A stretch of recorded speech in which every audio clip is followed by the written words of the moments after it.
वाहिद जमात है। और मैं इसलिए नहीं बोल रहा हूँ कि मैं पीपल्स पार्टी का मेंबर हूँ और मैं पीपल्स पार्टी की तारीफ कर रहा हूँ।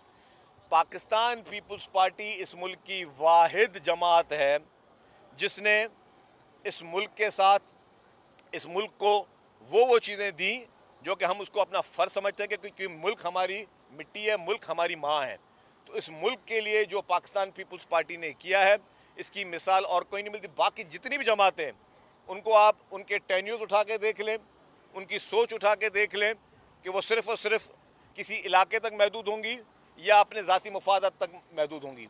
हालांकि जब मैंने कहा कि थरपारकर के कोयले से $1 बिलियन सिंध हुकूमत ने खर्चा किया है, सिर्फ थरपारकर कोयला निकालने के लिए जो इंफ्रास्ट्रक्चर है, जो सड़कें हैं, जो वहाँ पानी पहुँचाया है, ये डायरेक्टली सिंध हुकूमत को कोई फ़ायदा नहीं पहुँच रहा उस कोयले का। उस कोयले के बाद जो बिजली पैदा होती है वो नेशनल ग्रिड में जाती है। कुछ सिंध सूबे में नहीं चल रही होती वो बिजली, नेशनल ग्रिड में जा रही होती है। तो नेशनल ग्रिड में वो पूरे पाकिस्तान का मसला था। हालांकि सिंध हुकूमत कहती है कि अगर हम $1 बिलियन लगा रहे हैं तो हमें फेडरल गवर्नमेंट पैसे दे, हम क्यों लगाएं। लेकिन नहीं, क्योंकि वो हमारे मुल्क का मसला था, हमारे प्यारे वतन पाकिस्तान का मसला था। जो पाकिस्तान का मसला था वो हमारा मसला है, क्योंकि हम सब, और ये वाहिद जमात है जो चारों सूबों में, जो गिलगित में, जो कश्मीर में अपने रूट्स रखती है। पाकिस्तान में एक भी ऐसी जमात नहीं है जो चारों सूबों में उस तरीके से उसकी मौजूदगी हो और चारों सूबे में जो जमात जो है वो पब्लिक तक इस हद तक पेनिट्रेशन रखती हो। तो अल्हम्दुलिल्लाह हम वफाक की जमात हैं, हम वफाक की सोच रखते हैं और वफाक को मजबूत करना चाहते हैं। इसलिए पाकिस्तान पीपल्स पार्टी ने इस तरह काम किया और ख़ास तौर पर सिंध हुकूमत जो है वो अपनी मिसाल आप है कि जिस तरीके से हमने तरक्याती काम किए हैं।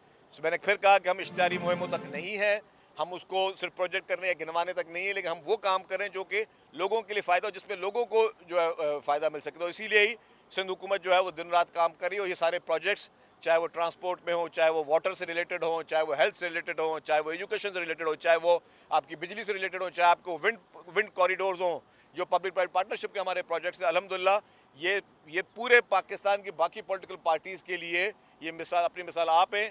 इसके मुकाबले में किसी पॉलिटिकल पार्टी ने या किसी सूबे में इस तरह काम नहीं हुआ जिस तरह पाकिस्तान पीपल्स पार्टी ने सिंध के हर जगह पे वो काम किया। और आइंदा भी कराची के लिए, जो कराची के इशूज़ हैं उसको हम मानते हैं कि कराची में अभी तक चैलेंजेस हैं, कराची में इशूज़ हैं, लेकिन कराची के इशूज़ को एड्रेस करने के लिए चीफ मिनिस्टर साहब पर्सनली रोज़ाना मीटिंगें करते हैं, रोज़ाना उन इशूज़ पे को एड्रेस करने की कोशिश करते हैं। और पूरी हमारी टीम जो है और लोकल गवर्नमेंट की टीम भी है वो भी काम करे। आप देखें कि लोकल गवर्नमेंट का भी अगर निज़ाम मौजूद है तो वो सूबा सिंध में मौजूद है, जहाँ पे मेयर्स मौजूद हैं, जहाँ पे इस तरह के पूरे यूनियन काउंसिल तक जो है वो अवामी नुमाइंदगान मौजूद है। लेकिन बाकी सूबों में शायद शिकस्त के खौफ से, शिकस्त के डर से और इंतखाबात में अपनी शिकस्त को जानते हुए उन्होंने अभी तक इंतखाबात नहीं कराए। हालांकि इलेक्शन कमीशन ने बेशतर उनको बेतहाशा दफ़ा कहा है कि इलेक्शंस कराएं, बल्कि वो इलेक्शन कराने के लिए तैयार नहीं होते, क्योंकि उनको अपनी शिकस्त नज़र आ रही होती है। उनको पता है, वो खौफ है पब्लिक को, वो इस तरीके से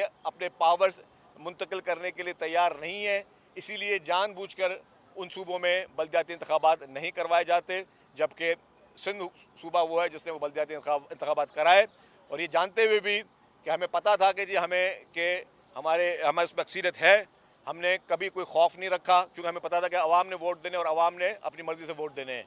जो पॉलिटिकल पार्टीज़ बलदियाती इंतखाबात से भागी, वो पॉलिटिकल पार्टीज़ जिन्होंने इंतखाबात में हिस्सा नहीं लिया, उनको अपनी शिकस्त नज़र आ रही थी। आपने देखा कि कराची में जिस तरीके से मुत्तहदा कौमी मूवमेंट बलदियाती इंतखाबात से भागी, आज मुत्तहदा कौमी मूवमेंट बलदियाती इंतखाबात के बलदियाती नुमाइंदों के इख्तियारात की बात करते हैं। हालांकि इख्तियारात हमने दिए हैं और अगर मज़ीद भी इख्तियारात देने पड़े तो सिंध हुकूमत पीछे नहीं हटेगी। जहाँ पे हम समझेंगे कि ज़रूरी तरामीम करनी होंगी वो हम तरामीम करेंगे। लेकिन उसके बावजूद मुत्तहदा कौमी मूवमेंट ने उस शिकस्त के खौफ से इलेक्शन का बॉयकॉट किया और आखिरी रात तक उन्होंने जो है पहले कहा कि हम नुमाइंदे खड़े करेंगे, फिर बोले नुमाइंदे नहीं खड़े करते, तो उन्होंने बॉयकॉट किया। और कराची का आज मैं कहता हूँ कि कराची के जो चैलेंजेस हैं उसके सबसे बड़े में बड़ी जिम्मेदार भी और कोई नहीं है, वो MQM है। MQM की वजह से ही कराची के जो निज़ाम था, चाहे वो वाटर बोर्ड हो, चाहे वो आपके लोकल गवर्नमेंट डिपार्टमेंट हो, चाहे आपके KMC हो, चाहे आपकी DMCs हो, इसमें चुन चुन के दहशतगर्दों को भर्ती किया गया।